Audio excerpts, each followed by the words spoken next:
Ladies and gentlemen, welcome back once again to Frontliner Analysis. And if you're watching us for the first time, please kindly take a second of your time and subscribe to our YouTube channel. Then don't forget to turn on notification bell for more updates daily. Now, my fellow Kenyans, few years ago, the governor of Siaya County, Agri Bob James Orengo, told the people of Kenyans very well that sometimes the government of the day always eat its own children, but some people in the Republic of Kenya thought that it was a joke or government eats their own people. This government is going to punish you more than they will punish me. I'm telling you, in another 1 year, you will be crying in my office to come and represent you. I know, I can tell you.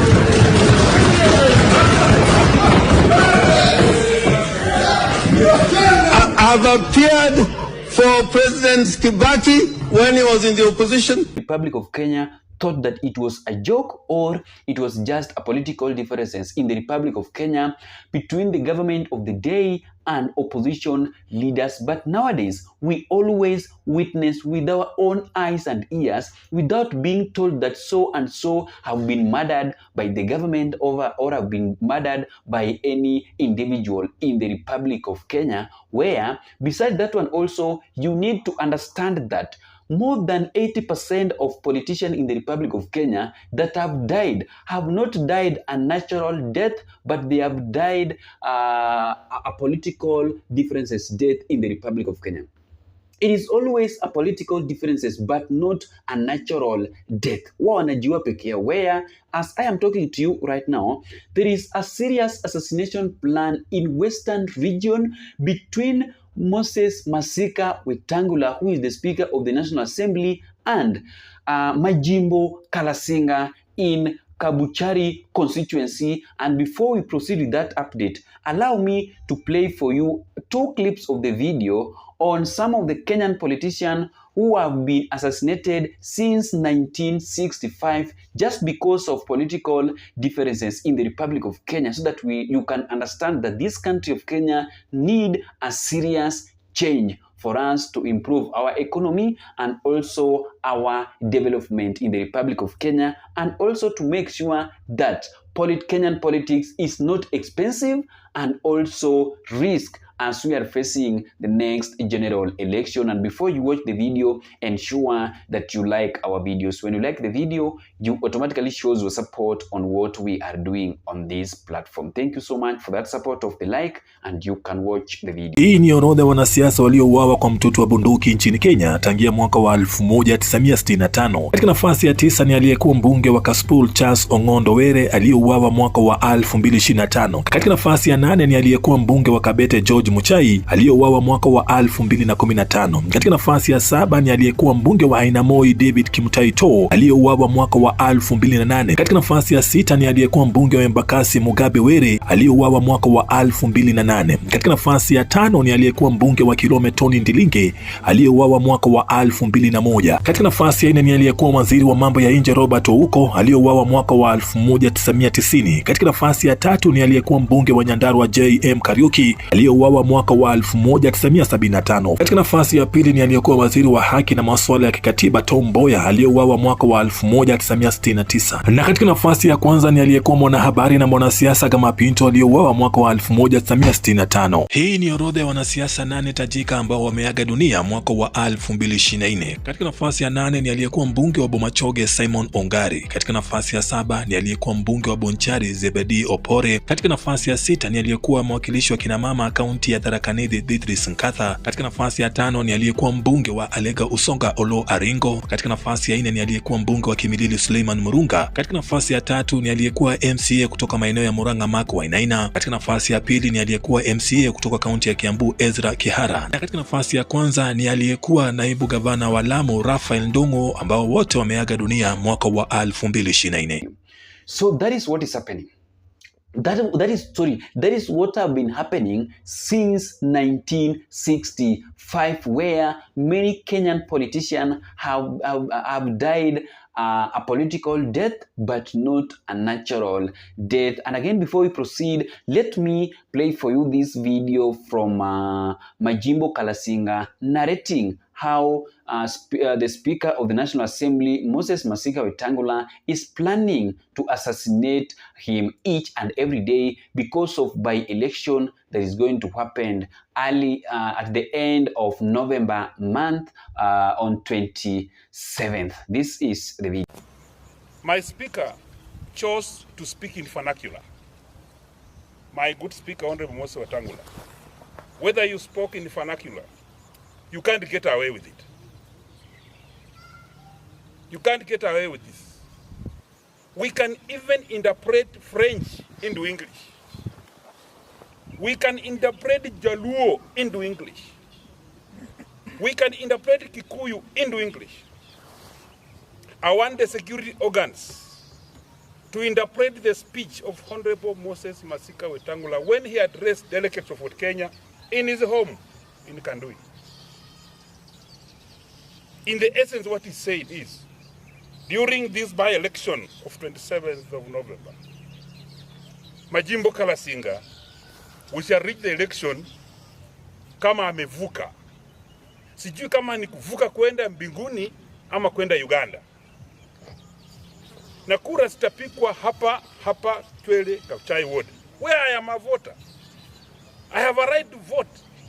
How does he think that I don't have a right to vote?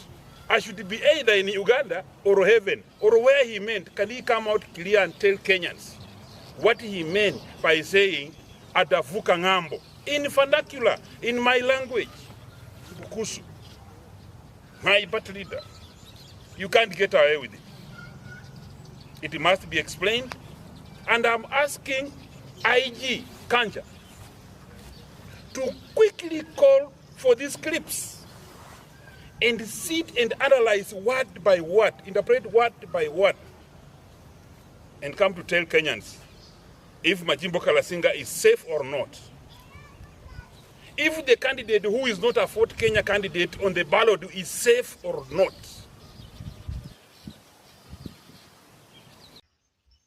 Vijana wako hapa, very sharp. Vijana wako digital. They know what you are telling them.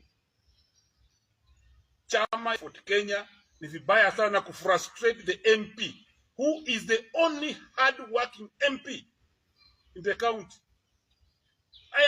I'm not bragging, but I'm the only hard-working MP. Every Thursday, as I finish Parliament, my V8, Bungoma, Kabuchai. Every Tuesday, on the road Nairobi, naishi hivyo maisha yangu yote. I serve my people, I serve my government. Commitment to the people is my goal number one. That's why I'm doing well. The party of Fort Kenya looks like, from the way they have done today, it looks like they don't want to see a member of parliament who works hard. Here I am. Kibuge wa Kabuchai. Na si rahisi kubandua. Si rahisi. Hivi tutapambana. Tutapambana kabisa. Now I am ready to fight. And you can see for yourself, I have the energy to fight. We shall fight this to the letter. Sasa kama mnafanya hivyo chama, mna elect chairman katika hoteli Mutoni, huko chini mmejificha. Ambukuje kwa ofisi ya Fort Kenya ambayo iko hapa. Na sasa yule candidate ambaye atatakana kuwania kiti ya Chwele Kabuchai ya MCA, inatakana mchague kama chama, sibia itaamuliwa Mutoni. There will not be Kenyan people of Kabuchai Chwele who will vote. That's why Majimbo Kalasinga will not agree with your candidate. But I will have also my candidate. I will run this by-election with my candidate. And I will tell that don't ask me who that candidate will be. But I will say it at the right time. This should come out clear. I will also have my candidate. My candidate will be sober. My candidate will not be having blood stains in the hands. My candidate will be reasonable enough. Will even speak proper English, well-constructed English on the floor of the house. My candidate will win the election and will be sober, very respectful to the people. And my candidate will be young enough to run and fight situations. Watu yangu wa Kabuchai wanajua.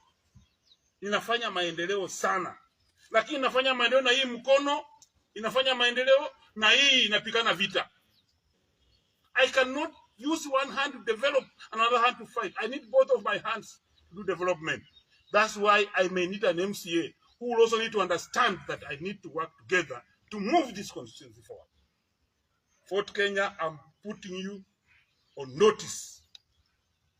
A party, because I saw a party chair of the county, Catherine Wambilia, I believed that that thing was right. If the election was done without her, I would have said, in a coup. But since you participated in it, I want to put Fort Kenya on notice. If you don't do the right thing, Fort Kenya as a party, I will conclude this statement in a short while, in a few months, in a few weeks. But I've said, if you don't do the things correctly, according to the political party, this Fort Kenya, I want to say this for purpose of being on the record, because I've been told severally that Majimbo amekucha kwa chama during the by-election. Mimi ndio nilikaribisha Moses Masika Wetangula, the current speaker in Fort Kenya. Wakati nilikuwa na So that is what is happening in the Republic of Kenya ahead of by-election, and that is why I keep on reminding you on this platform that this country of Kenya need a serious change. And that change can only happen if Kenyans unite together and vote for good leadership, but not for sympathy leadership. Not because of sympathy politicians, because I hope we have witnessed and understand what sympathy votes have done to this country of Kenya. When William Samoei Ruto was campaigning in the last general election, he was having a serious sympathy. He sympathized with Kenyans, and those are the reason why Kenyans ended up voting for William Samoei Ruto. William Samoei Ruto was voted for or elected because of sympathy, number one. Number two, because of the manifesto that he was having during his campaign in the last general election. But William Samoei Ruto was not elected because of PhD, masters, certificates, and many other things that William Samoei Ruto always tell Kenyans during his rallies across the country. So that is what is happening in the Republic of Kenya amid Kenyan politics that is so risky and so expensive because of tribalism card that we don't want to bury. This country of Kenya will be safe, will only be safe when we bury tribalism card inside the political circle in the Republic of Kenya between the government of the day and opposition leaders. But without that one, without burying tribalism card, we will keep on going to the street to protest after every 5 years while demanding our interest to be served by the government of the day. But if that one will not happen, then we still have a long way to go as the citizen of the Republic of Kenya to make sure that we live as we are waiting to die. Thank you so much, my fellow Kenyans, and let us meet in the next video. Bye-bye.